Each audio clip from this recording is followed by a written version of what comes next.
আসসালামু আলাইকুম। বাংলাদেশের রাজনীতিতে অন্যতম একটা আলোচ্য বিষয় করিডোর। এই করিডোর নিয়ে নানামুখী আলোচনা, নানা রকম উত্তেজনা, বাক বিতণ্ডা। সরকার বলছে যে না, সে ধরনের কোনো আলোচনা হয়নি। এটি শুধুমাত্র প্রথমে বলা হচ্ছিল যে এখানে শুধুমাত্র খাদ্য সাহায্য, সেখানে দুর্ভিক্ষ দেখা দেবে। আবার অন্য পক্ষ বলছে যে এই করিডোর দেয়া মানে হচ্ছে একটা যুদ্ধ পরিস্থিতি ডেকে আনা। এরকম নানান রকম পরিস্থিতি। এই পরিস্থিতির মধ্যে জাতিসংঘ আসলে মুখ খুলে কিছু বলেনি। তো জাতিসংঘের মহাসচিব যেহেতু এসছে বাংলাদেশে, তখনই একটা গুঞ্জন যে একটা মানবিক করিডোর চায়। সেটার সাথে অনেক বিষয় আছে, যে জাতিসংঘের সাথে মার্চ করবে আমেরিকা, ত্রাণ সহায়তা, খাদ্য সহায়তার পাশাপাশি সেখানে অস্ত্র-শস্ত্র যাবে। এটা মিয়ানমার রিঅ্যাক্ট করবে।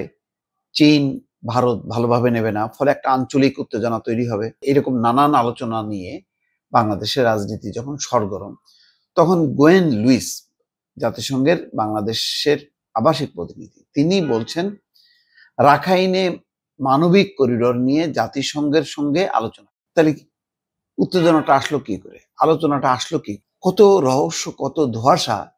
চিন্তা করেন, এখানে যা বলছেন গোয়েন লুইস, তাতে মনে হচ্ছে যে জাতিসংঘের সঙ্গে কোনো আলোচনাই হয়নি। তাহলে মানবিক করিডোর কার সাথে আলোচনা হয়েছে? আমেরিকার সাথে। আমেরিকা সরাসরি কি এরকম করিডোর স্থাপন করতে পারে?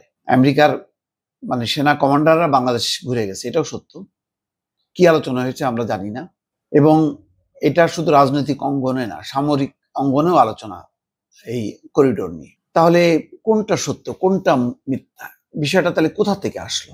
জাতিসংঘের আবাসিক সমন্বয়কারী গোয়েন লুইস বলেছেন, বাংলাদেশের মধ্য দিয়ে রাখাইনে মানবিক সহায়তার জন্য করিডোর প্রতিষ্ঠায় কাজ করছিল সরকার। তবে এই বিষয়ে জাতিসংঘের সঙ্গে আলোচনা হয়নি। বুধবার জাতীয় প্রেস ক্লাবে ডিপ্লোম্যাটিক করেসপন্ডেন্ট অ্যাসোসিয়েশন বাংলাদেশ ডিক্যাপ আয়োজিত ডিক্যাপ টকে সাংবাদিকদের প্রশ্নের জবাবে তিনি এই কথা বলেন। রাখাইনে মানবিক করিডোরে জাতিসংঘের যুক্ততা নিয়ে জানতে চাইলে গোয়েন লুইস বলেন, যে কোনো ধরনের আন্তঃসীমান্ত সম্পর্ক উন্নয়নের উদ্যোগ, সংঘাতের কারণে ক্ষতিগ্রস্ত লোকদের সহায়তা করার জন্য যে কোনো ধরনের উদ্যোগকে আমরা স্বাগত জানাই। এ বিষয়ে জাতিসংঘ সহায়তা করবে, কিন্তু এই ধরনের কোনো মানবিক করিডোর নেই। আমরা করিডোর সংক্রান্ত কোনো ধরনের আলোচনাই নেই। তিনি আরো বলছেন, মানবিক করিডোর একটি আনুষ্ঠানিক ও আইনি বিষয়। অর্থাৎ এই ক্ষেত্রে সার্বভৌম দেশ বাংলাদেশ সরকার এবং মিয়ানমার সরকার, এবং প্রয়োজন হলে সংশ্লিষ্ট অন্য পক্ষের আনুষ্ঠানিক সম্মতি থাকতে হবে। সম্মতি ছাড়া এককভাবে একটা করিডোর ওপেন করা যায় না। সত্য, যদি এখানে কোনো চুক্তি হয় তবে জাতিসংঘ সহায়তা করতে পারে। আমি যতদূর বুঝতে পারছি এ ধরনের চুক্তি এখন পর্যন্ত হয়নি। তাহলে কি দাঁড়াচ্ছে?